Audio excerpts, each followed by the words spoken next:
ulo, Parasyo. Tayo ko'y manalangin sa ating mga Panginoon Jesus. Dakilang mapagpala na ng mga banal Diyos na makapangyarihan sa lahat. Sa pangalan mo, pinakamamahal na Panginoon Jesus. Diyos sa mga Diyos, Hari ng mga hari, Panginoon na Panginoon sa mga naunang panalangin. Aming beloved parents in the Lord, mga Panginoon, narito kami lahat, nagpapakumbaba, nagsusumamo sa iyo, ang mga nasabi ng isip na gawa, hindi mo kinalugdan. Patawarin mo po ang bawat sa aming mga Panginoon. Narito po kami sa pag-aaral ng iyong banal salita. Sa ganas sa akin, wala po akong magagawa. Ikaw maglagay ng tamang salita sa aking mga labi, mga Panginoon Jesus. Hipuin mo ang aming mga puso, mga Panginoon Jesus. Hallelujah. Patatagin mo ang aming pananampalataya. Sa pangalan ni Jesus, sinasaway namin lahat ng gawa na hadlang. Hallelujah. As out in the name of Jesus. Hallelujah. Praise the Lord. Palakpakan po natin ang malakas ang ating mga Panginoon. Everybody shout, praise the Lord. Purihin na natin pinakamamahal na Panginoon Jesus. I give my highest praise, glory, honor, and thanksgiving to Lord Jesus, the King of Kings, the Lord of Lords, and Mighty God. Thank you po pakilakasan ng monitor. Praise the Lord. Hallelujah. Yung monitor po pakilakasan sa control po. Praise the Lord. Praise the Lord. That is praise, glory, honor, and thanksgiving to Lord Jesus, the King of Kings, the Lord of Lords, and Mighty God. Double honor, respect to our beloved parents in the Lord. We will never forget the blessed preachings and teachings to our beloved parents in the Lord. Hallelujah. Praise the Lord. Greetings to our beloved children, to the whole beloved of my family, sa ating beloved earthly preachers and their family, to all of you. Sa lahat po na narito ngayon, mga minamahal, purihin ang ating pinakamamahal na Panginoon Jesus. Everybody shout, praise the Lord. Praise the Lord. Wala ka sa palakpak para sa ating pinakamamahal na Panginoon Jesus. Praise the Lord. Our title, mga minamahal, is The Faithful Witness. The Faithful Witness. Matapat na saksi. Amen. Praise the Lord. Matapat na saksi. Faithful witness. Sa katauhan po ng ating beloved Mary Magdalene. Amen. Sapagkat ating napag-aralan last Friday, mga minamahal, up to Sunday, the life, death, burial, mga minamahal, and resurrection of our loving God. Amen. Si Mary Magdalene, mga minamahal, he is a faithful witness. At lahat po, mga minamahal, na mga bagay na ito, ang buhay ng ating pinakamamahal na Jesus, ang kamatayan ng ating mahal na Jesus, the burial, mga minamahal, yung kanyang paglibing sa kanya, mga minamahal, hanggang doon sa resurrection. Amen. Yung pagkabuhay muli ng ating pinakamamahal na Jesus, lahat ito nasaksihan, mga minamahal, ni Mary Magdalene. Amen. And she was a faithful witness. Matapat na saksi, mga minamahal. At sabi sa Biblia na siya, mga minamahal, ang unang pinakitaan ng ating mahal na Panginoon. Nang ang Diyos, mga minamahal, ay nabuhay. Amen. Siya po ang unang pinakitaan. The first, mga minamahal, na nakasaksi ng pagkabuhay ng ating mahal na Panginoon. And she is the first messenger of the resurrection. Siya, mga minamahal, ang naghatid ng unang balita sa lahat ng mga apostoles. Kaya mga minamahal, sa pag-aaral ng Biblia, ang lahat, mga minamahal na nag-aaral ng Biblia, tinawag siyang the apostle of the apostles. Siya, mga minamahal, ang nagdala ng mabuting balita doon sa mga apostoles. Siya ang unang-una, mga minamahal, na binigyan ng ating pinakamamahal na Panginoon ng the greatest honor na sinasabi. Amen. Imagine, mga minamahal, ikaw ay tao. At ang mahal na Panginoon, ikaw ang pinili na unang-unang pakitaan ng ating pinakamamahal na Panginoon. Amen. Everybody shout, praise the Lord. Napakagandang pakiramdam. Halimbawa, mga minamahal, kung bubulay-bulayin natin ang kanyang katapatan.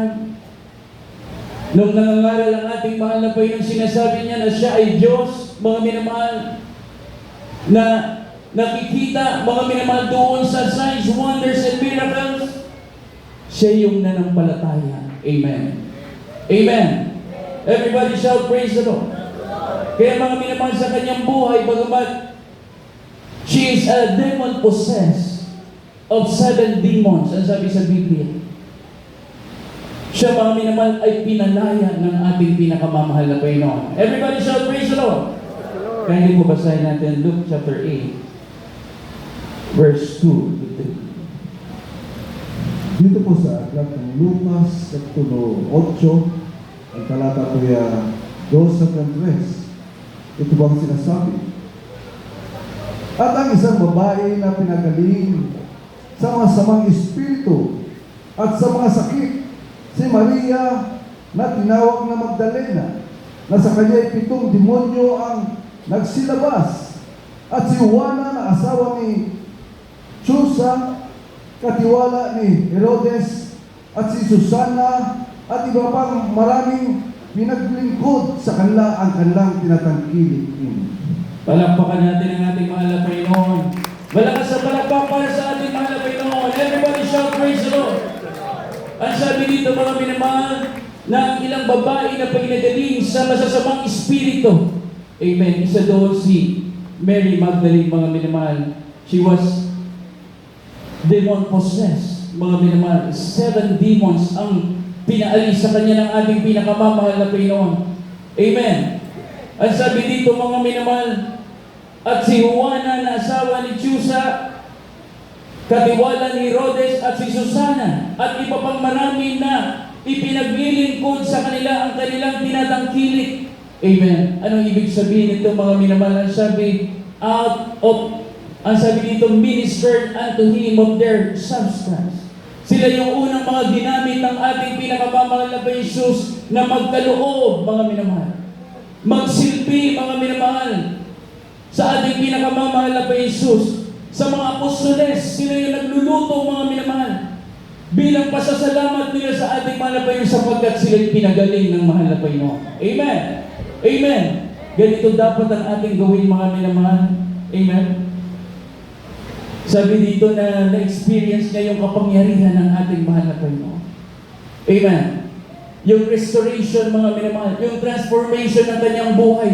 Ganon din tayo. Tayo maraming pagkakasala, pagkukulang sa ating mahal na Panginoon. Nandun yung ating mga karamdaman. Subalit nang lumapit tayo sa ating pinakamamahal na Jesus, pinagaling tayo ng ating mahal na Panginoon.